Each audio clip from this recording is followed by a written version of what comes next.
Now, what was your draft day like?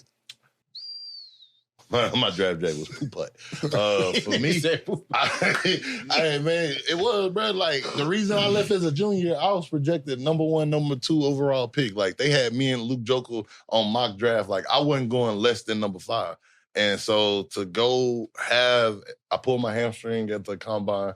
My interviews wasn't all that. Like, you know, I'm going in there saying one thing, my coach is saying a whole nother thing, so it was conflicting. Like about you? Yeah, they were talking about character-wise. Like, I get it. I was a little rough around the edges, but also with that being said, like, for me to go in there and say, hey, I love this guy, and this guy's like, yo, he's a good football player, but I don't know, like, he made me a little nervous, is a conflicting story. So, you know, with that, a combination of that, I ended up dropping to the 81st pick, 3rd round, which was still good, but in my head, I'm like... You was thinking, I'm supposed to be a first-round pick. Like I said, I idolized Von. He was my god brother. It was like, yo, he went here. Like, I didn't win the BUTKUS. I got robbed. They gave it to CLOWNEY that year. And so I'm like, man, I'm leaving to go play football. Hold on, wait. You can't say... Boy, we saw what JD was doing. Man, he didn't do nothing that year, bro. Stop that. That year, he had one hit. Go compare his JD stats. is not a sack. He's not a sack master. He's not a sack master. But you know what JD is a disruptor. He's a game disruptor. He had one hit that year, bro. Like, no disrespect to him. He's a hell of an athlete. Hey, bro, don't let me go start looking at JD hoes. You can do that. I remember we played him this year. Bro, JD started the whole you're drafting off potential thing because the numbers wasn't there. If you go compare his numbers to my numbers, I could probably agree with you on the potential.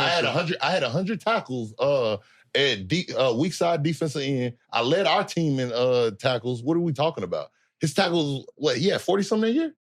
In 12, 40. Exactly. 40 and 12. I had 100 tackles. They gave me credit for 90-something. 13 sacks, though.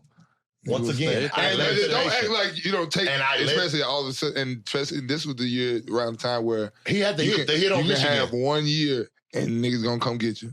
Right. You know that. Fumbles. This was during that time. It wasn't going on like that before that. Hey, excuse me, Coach Bates. And the nigga's still in the league. Are you a fat guy? He is. He definitely is. Yeah. And I'm not disrespecting him at all. But I'm saying at that time when I was like, yo, football is supposed to be football, stats is supposed to be stats.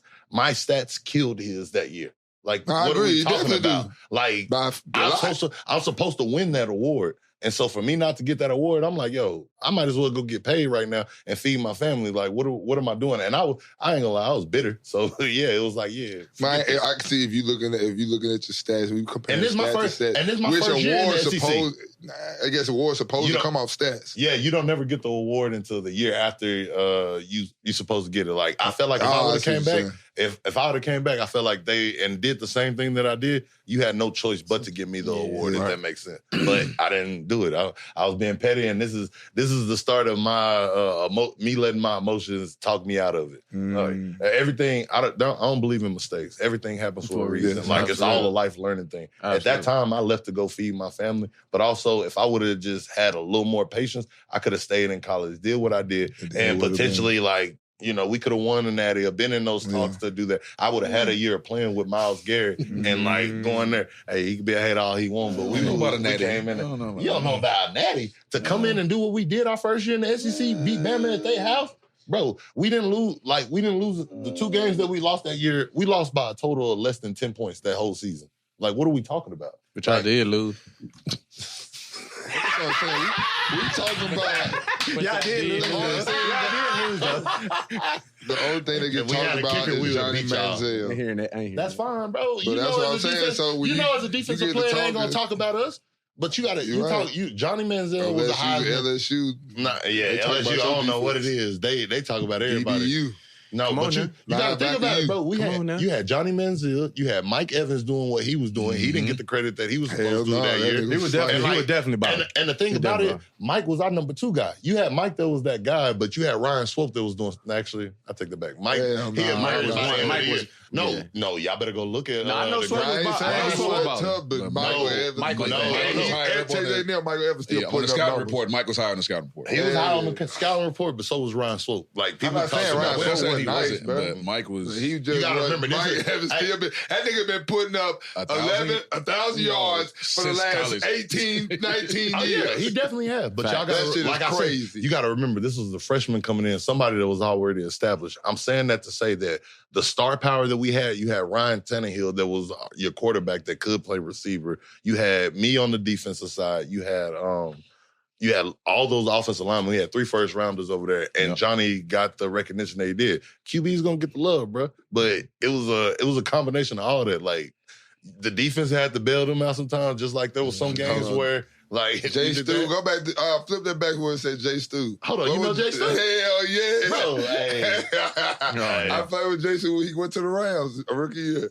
Jay Stu, big head of ass. Hey, one of the smartest, dumbest guys I know in my life. Jay Stu, the smartest, dumbest motherfucker you will ever meet, bro. You put a book in front of his face, he Rain Man that thing. He's sitting over there, memorize everything. He'll tell you everything. But as soon as you get him off the field, he'll say something where you just... Like, bro, what are you talking about? What are you doing? Like, why would you do that? Just go get a beer, bro. Just go get a beer. Bro, and the thing about it is, he was so talented and crazy. Like, he had an opportunity to go play in the NFL again. I think the Cowboys might have called him or something like that after he left the Rams. And he was just like, nah, football ain't for me. Like, that's how smart he was. Like, his dad, a judge, like, he didn't care about football. He it was didn't just like, care, bro. The way he used to be there talking to Frank Bush, bro, that shit used to be so funny. He used to be smart mouth like a bitch, bro. Bro, this nigga don't care, bro. He don't care, bro. Hey, that was my dog, SP, Sean Porter, too. Yeah, I'm telling you, we had some dogs over there. Nah, that's what I'm saying. Texas, I know, especially defense, y'all boys always had a squad.